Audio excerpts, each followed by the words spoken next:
আসসালামু আলাইকুম। মিতা মুস্তফা আমন্ত্রণ জানাচ্ছি এনটিভির মধ্যাহ্নের খবরে। আগামী বছর থেকে প্রাথমিক বিদ্যালয়ে ফিরছে ২০১২ সালের কারিকুলাম, আর অনেকটা আগের মতোই হবে মূল্যায়নও। এনটিভিকে দেয়া একান্ত সাক্ষাৎকারে একথা বলেছেন প্রাথমিক ও গণশিক্ষা উপদেষ্টা ডাক্তার বিধান রঞ্জন রায় পোদ্দার। জানুয়ারি থেকে মিড ডে মিলও ফিরছে বলে জানান তিনি। প্রাথমিকে মানসম্পন্ন শিক্ষক নিয়োগ ও শিক্ষার মান বাড়াতে বাজেট বৃদ্ধির বিকল্প নেই জানিয়ে উপদেষ্টা বলেন, এই জন্য জনদাবি উঠতে হবে। রিপোর্ট করছেন রকনউদ্দিন। প্রাথমিক শিক্ষা অধিদপ্তরের ২০২৩ সালের বার্ষিক প্রাথমিক বিদ্যালয় শুমারি অনুযায়ী দেশে এখন মোট প্রাথমিক বিদ্যালয় আছে ১,১৪,৬৩০টি, যার মধ্যে সরকারি ৬৫,৫৬৭টি। এসব বিদ্যালয়ে ভর্তি হওয়া মোট শিক্ষার্থী ১,৯৭,০০,০০০ বেশি, যা আগের বছর ছিল প্রায় ২,৫,৫,০০,০০০। আগের বছরের চেয়ে ৮,৩২,০০০-এর বেশি শিক্ষার্থী কমে গেছে। কিন্তু কেন? এনটিভিকে দেয়া একান্ত সাক্ষাৎকারে তাই বলছিলেন প্রাথমিক ও গণশিক্ষা উপদেষ্টা। এটা হচ্ছে করোনার সময়ে আমাদের প্রাইমারি স্কুলগুলো বন্ধ ছিল, কিন্তু মাদ্রাসাগুলো চালু ছিল। এটা একটা বিষয় হয়েছে। আর একটা বিষয় হয়েছে যে অনেকগুলো শিল্পাঞ্চল আছে যেখানে বাপ মা দুইজনই কাজ করেন। সেইখানে আমাদের স্কুল যে আওয়ার, এই আওয়ারের সঙ্গে এদের কাজের সময়টা মেলানো কঠিন। সেই জন্য তারা অনেক সময় বাচ্চাদের মাদ্রাসাতে দিয়ে দিচ্ছেন সময়টা। আরেকটা প্রসঙ্গ হচ্ছিল যে নতুন কারিকুলামে যে পরীক্ষার বিষয়টাতে পরিবর্তন নিয়ে আসা হচ্ছিল, এই বিষয়টা অভিভাবকদের পছন্দ হচ্ছিল না। শিক্ষার্থীদের আকৃষ্ট করা ও পুষ্টির চাহিদা মেটাতে জানুয়ারিতে আবারও মিড ডে মিল চালু হচ্ছে বলেও জানান উপদেষ্টা। আমরা ইমিডিয়েটলি ১৫০টা উপজেলার সেটা সবগুলো স্কুলে চালু করে দিচ্ছি। এক নাকি এটা পাশ হয়ে যাবে। আমাদের ১৫০টা উপজেলা আমাদের জানুয়ারি থেকে চালু হয়ে যাবে। এর বাইরেও কিন্তু আছে। এর বাইরে কক্সবাজার আর বান্দরবনের জন্য একটা স্পেশাল প্রকল্প নেওয়া হয়েছে এবং এই প্রকল্পের কাজ শুরু হয়ে গেছে। এই প্রকল্পে কিন্তু এই মিড ডে মিল রয়েছে। এর মানে ১৫০টা উপজেলা, আরও দুইটা ১৫২টা উপজেলার সবগুলা স্কুল, এর বাইরেও কিন্তু আমরা ৬০০ স্কুলে মিল্ক দিচ্ছি। প্রাথমিকে ২০১২ সালের কারিকুলাম ফিরছে আসছে বছর, তবে বড় পরিবর্তন আসবে না। আর মূল্যায়ন পদ্ধতিতেও পরিবর্তন আসছে বলে জানান উপদেষ্টা। 3 পর্যন্ত খুব একটা পরিবর্তনের প্রয়োজন হচ্ছে না। আর 4-5-এর ক্ষেত্রে আমরা কিছুটা পরিমার্জন করছি। 25-এ পরিবর্তনটা হবে মাইনর, খুব বেশি না, মাইনর পরিবর্তন হবে। এর পরের বর্ষে পরিবর্তনটা মূল পরিবর্তন হবে। এর পরের বর্ষে মূল্যায়নটা কোনো পরিবর্তন আসছে কিনা, নাকি আগের মতোই থাকবে? যেটা চলছিল এমন না, বরং অনেকটা আগের মতো। ওই বিষয়ে আমরা একটা সুনির্দিষ্ট নির্দেশিকা স্কুল পর্যায়ে পৌঁছায় দিচ্ছি, যেন কোনো ধরনের ভুল বোঝাবুঝি তৈরি না হয়। প্রাথমিক বিদ্যালয়গুলোতে শিক্ষার মান বাড়াতে দেশ সেরা বিশেষজ্ঞদের নিয়ে কাজ শুরু হয়েছে। সাক্ষরতার হারের পাশাপাশি মান বাড়াতেও তাদের প্রতিবেদনের ভিত্তিতে কাজ শুরু হবে জানুয়ারি থেকেই। আমরা হোমজিক্যালি কিছু করতে চাই না, যে কাজটা স্থায়ী হবে এবং সুফল দেবে এমন কাজ আমরা কিছু করতে চাই। এবং ওনারা খুব সিস্টেমেটিক্যালি কাজ করছেন। আমাদের প্রাথমিক কথাবার্তা হয়েছে ওনাদের সঙ্গে। আমরা ডিসেম্বরের শেষ নাগাদই ওনাদের রিপোর্ট পেয়ে যাব এবং আমরা অ্যাকর্ডিংলি আমরা কাজ করব। তারপরে বাস্তবায়নেও তো নিশ্চয়ই সময় লাগবে। ধারাবাহিকভাবে বাস্তবায়ন হবে। কতগুলো বিষয় থাকবে যেগুলো আমরা ইমিডিয়েট করতে পারবো, কতগুলো বিষয় থাকবে যেগুলো ক্রমান্বয়ে হবে। প্রাথমিক বিদ্যালয়ে মানসম্পন্ন শিক্ষক ও শিক্ষার মান বাড়াতে বাজেট বৃদ্ধির বিকল্প নেই বলেও মনে করেন তিনি। তাদের জন্য আকর্ষণীয় করতে হবে ক্ষেত্রটাকে, কিন্তু আলটিমেটলি ফল দাঁড়াচ্ছে আমার বাজেট বৃদ্ধি। কারণ বাজেট বৃদ্ধি গভর্নমেন্ট কখন করে? যখন জনগণের চাহিদা থাকে ওই দিক দিয়ে।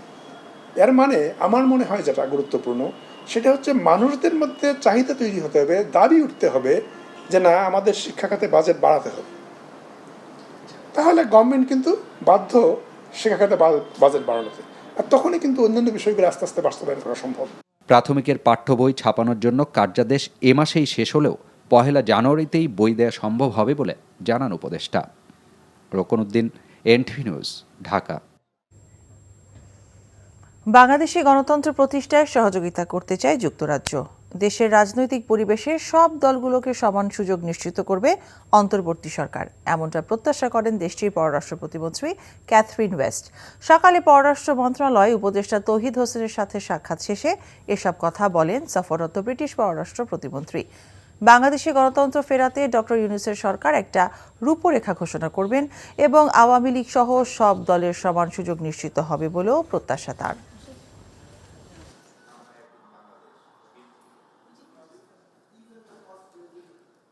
We know that the interim government in Bangladesh has committed to restoring peace and order, ensuring accountability and promoting national reconciliation. And it has the full support of the UK government in these objectives. And we know that there are very strong people-to-people ties between Bangladesh and the UK. Awami League সরকারের সময় গুম হওয়া বাংলাদেশ ইসলামী ছাত্র শিবিরের 7 নেতাকর্মী আজ আন্তর্জাতিক অপরাধ ট্রাইব্যুনালে অভিযোগ জমা দিয়েছে। পরে তারা গণমাধ্যমের সামনে তাদের উপর নির্যাতনের কথা তুলে ধরেন। এখানে আমাকে এমনভাবে রাখা হয়েছিল, চোখ বাঁধা, তারপর 24 ঘন্টা হাত বাঁধা, আর ভিতরে যে নির্মম নির্যাতনটা চালানো হতো, প্রস্রাব করতে দিত না ঠিকমতো, খাবারের টাইম দিত না, কথা বলার কোনো সুযোগ ছিল না। আমি বয়েস হারিয়ে ফেলেছিলাম। 3.5 বছর পর বের হওয়ার পর আমার মুখ থেকে কোনো বয়েস বের হচ্ছিল না। যারা এইভাবে মিথ্যা নাটক সাজিয়ে মায়ের বুক কালি করছে, আমি তাদের প্রত্যেকের বিচার চাই। মজলুম জননেতা ও আওয়ামী মুসলিম লীগের প্রতিষ্ঠাতা সভাপতি মাওলানা আব্দুল হামিদ খান ভাসানীর 48তম মৃত্যুবার্ষিকী আজ। 1976 সালের এই দিনে ঢাকার তৎকালীন পিজি হাসপাতালে চিকিৎসাধীন অবস্থায় তিনি মারা যান। টাঙ্গাইলের সন্তোষে তাকে সমাহিত করা হয়। আব্দুল হামিদ খান ভাসানী 1880 সালের 12 ডিসেম্বর সিরাজগঞ্জের ধানগড়া গ্রামে জন্মগ্রহণ করেন। তিনি দীর্ঘদিন তৎকালীন বাংলা আসাম প্রদেশ মুসলিম লীগের সভাপতি ছিলেন। 1954 সালের নির্বাচনে যুক্ত ফ্রন্ট গঠনকারী প্রধান নেতাদের মধ্যে অন্যতম ছিলেন তিনি। বাংলাদেশের স্বাধীনতা যুদ্ধ চলাকালে গঠিত প্রবাসী সরকারের উপদেষ্টা মণ্ডলীর সভাপতি ছিলেন তিনি। দীর্ঘ রাজনৈতিক জীবনে অধিকার বঞ্চিত, অবহেলিত ও মেহনতি মানুষের অধিকার ও স্বার্থ রক্ষায় সংগ্রাম করেছেন মাওলানা ভাসানী। ক্ষমতার কাছে থাকলেও ক্ষমতার মোহ তাকে কখনোই আবিষ্ট করেনি। ব্যক্তি জীবনেও ছিলেন নির্মোহ, অনাড়ম্বর ও অত্যন্ত সাদাসিধে। তিনি সবসময় ব্যক্তি স্বার্থের ঊর্ধ্বে জাতীয় স্বার্থকে প্রাধান্য দিয়েছেন। সারা দেশে তাপমাত্রা কমে শুরু হয়েছে শীতের আমেজ। উত্তরবঙ্গ, সিলেট ও উপকূলীয় এলাকায় কুয়াশার সঙ্গে জনপদে নেমেছে শীত। এদিকে আবহাওয়া অধিদপ্তর জানায়, ডিসেম্বরের শুরুতে রাজধানীতে কিছুটা শীত অনুভূত হবে, জেঁকে বসতে পারে ডিসেম্বরের মাঝামাঝি সময়ে। দেশের বিভিন্ন স্থানে রাতভর ঝরতে থাকা ঘন কুয়াশা থাকছে সকাল পর্যন্ত, সেই সঙ্গে হিমেল বাতাস। এরই মধ্যে জীবিকার তাগিদে ছুটছেন কর্মজীবী মানুষ। দিনাজপুরে আজ সকালে সর্বনিম্ন তাপমাত্রা রেকর্ড করা হয়েছে 14.1 ডিগ্রি সেলসিয়াস। নওগাঁয় তাপমাত্রা রেকর্ড করা হয়েছে 15 ডিগ্রি সেলসিয়াস। হিমালয়ের পাদদেশ হওয়ায় দিনাজপুর, পঞ্চগড়, ঠাকুরগাঁয়ে আগে ভাগেই এসেছে শীত। এছাড়া কয়েক জেলায় এবং উপকূলীয় এলাকায় প্রতিদিনই নামছে তাপমাত্রার পারদ, বেড়েছে কুয়াশার চাদর। এতে বিপাকে পড়েছেন অসহায়, শ্রমজীবী, ছিন্নমূল ও দরিদ্র মানুষ। গরম কাপড়ের অভাবে শীত মোকাবেলায় হিমশিম খাচ্ছেন তারা। ঘন কুয়াশার কারণে মহাসড়কগুলোতে ব্যাহত হচ্ছে যান চলাচল। উঠতি ফসল নিয়ে চিন্তিত কৃষকরা। নাব্য সংকটে আরিচা কাজিরহাট নৌপথে ফেরি চলাচল বন্ধ রয়েছে। চলতি মাসে এ নিয়ে তৃতীয়বারের মতো ফেরি চলাচল বন্ধ করা হলো। গতকাল সন্ধ্যা 6টা থেকে এই রুটে ফেরি চলাচল বন্ধ করা হয়।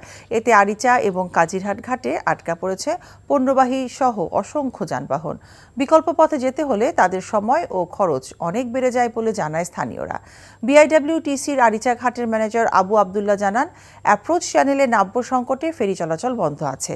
ফেরি ও যান চলাচল স্বাভাবিক করতে কাজ করছে বিআইডব্লিউটিএ।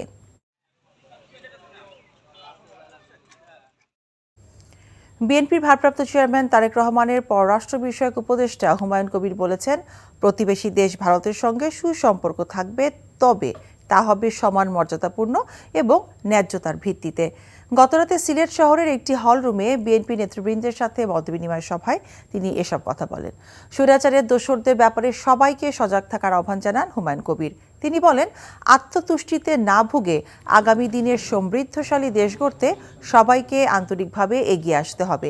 সভায় সিলেট বিভাগের বিএনপি ও সহযোগী সংগঠনের নেতৃবৃন্দ ও সুশীল সমাজের প্রতিনিধিরা উপস্থিত ছিলেন। পলিথিন নিষিদ্ধ, কিন্তু ঢাকার বাইরে সেই ঘোষণার যেন তোয়াক্কাই করছে না কেউ। প্রকাশ্যেই চলছে পলিথিনের বিক্রি ও ব্যবহার। উল্টো নিষিদ্ধের অজুহাতে দাম বেড়েছে। আর সেই সুযোগে পলিথিনের ব্যবসায় ফুলে ফেপে উঠেছেন অনেকেই। নামকাওয়াস্তে পলিথিন বিরোধী অভিযান চালানো হলেও কোনোভাবেই লাগাম টানা যাচ্ছে না এই ব্যবসার। বিস্তারিত সাইদুর রহমানের রিপোর্টে। 1 নভেম্বর থেকে নিষিদ্ধ করা হয়েছে পলিথিন ব্যাগ। তবে সেই নিষেধাজ্ঞার তোয়াক্কা না করে রাজধানীর উপকণ্ঠ সাভারে কাঁচা বাজার থেকে শুরু করে সর্বত্রই দেখা যাচ্ছে আগের মতোই পলিথিনের ব্যবহার। আর নিষেধাজ্ঞার অজুহাতে দামও বেড়েছে পলিথিনের। আগে ওই দাম 220 টাকা ছিল, এখন ওই মাল নাই কোনো নেই, লেগে দাম বাড়ছে। আর বেশ না সরি ভুল হয়ে গেছে। সাভারে কাঁচা বাজার থেকে শুরু করে মুদি দোকানে পর্যন্ত অবাধে আগের মতোই মিলছে পলিথিন। বিকল্প হিসেবে পাট, কাপড় ও কাগজের তৈরি ব্যাগের ব্যবহারের কথা বলা হলেও পর্যাপ্ত সরবরাহের অভাব এবং সাশ্রয়ী নয় বলে ব্যবহারে অনীহায় কোনোভাবেই লাগাম টানা যাচ্ছে না। সচেতন মহল বলছে বিকল্প না থাকায় বাধ্য হয়েই পলিথিন ব্যবহার করছেন তারা। বন্ধ করলে আমাকে ভালো, আমরা ওই ব্যাগগুলো আমরা সার দিয়ে দিব। এটা বন্ধ হলে দেশের জন্য আমাদের অনেক ভালো, পরিবেশ ভালো থাকবে। বিকল্প কোনো কিছু আমরা পাইলে ওটা বন্ধ করে দিক, তাতে অসুবিধা নেই। সরকার যেহেতু এটা অবৈধ ঘোষণা করছে, সেটা তো আমরা একমত। এটা আমরা সামনে আর এটা ব্যবহার করব না। সব স্তরে পলিথিনকে নিষিদ্ধ করা হয়েছে। তো সরকারের সিদ্ধান্তের প্রেক্ষিতেই আমরা নিষিদ্ধ পলিথিন যেটা, সেটার বিরুদ্ধে হলো যে আমরা মোবাইল কোর্ট পরিচালনা করে আসছি এবং ভবিষ্যতে সেটা অব্যাহত থাকবে। 2002 সালে তৎকালীন বিএনপি সরকার দেশে পলিথিনের ব্যবহার নিষিদ্ধ করেছিল। বর্তমান অন্তর্বর্তীকালীন সরকার সুপার শপে এবং বাজারে আবারও পলিথিন ব্যবহার নিষিদ্ধ করে। Jahidur Rahman, NTV news, Savar, Dhaka. এই ছিল মধ্যাহ্নের খবরে। এই খবরের ভিডিও সহ আপডেট জানতে ভিজিট করুন এনটিভি অনলাইন www.ntvbd.com। এছাড়াও এনটিভি জনপ্রিয় সব অনুষ্ঠান ও খবরের আপডেট জানতে ভিজিট করুন আমাদের ইউটিউব ও ভেরিফাইড ফেসবুক পেজ। দুপুরের খবর দেখার আমন্ত্রণ রইল। সবাইকে ধন্যবাদ।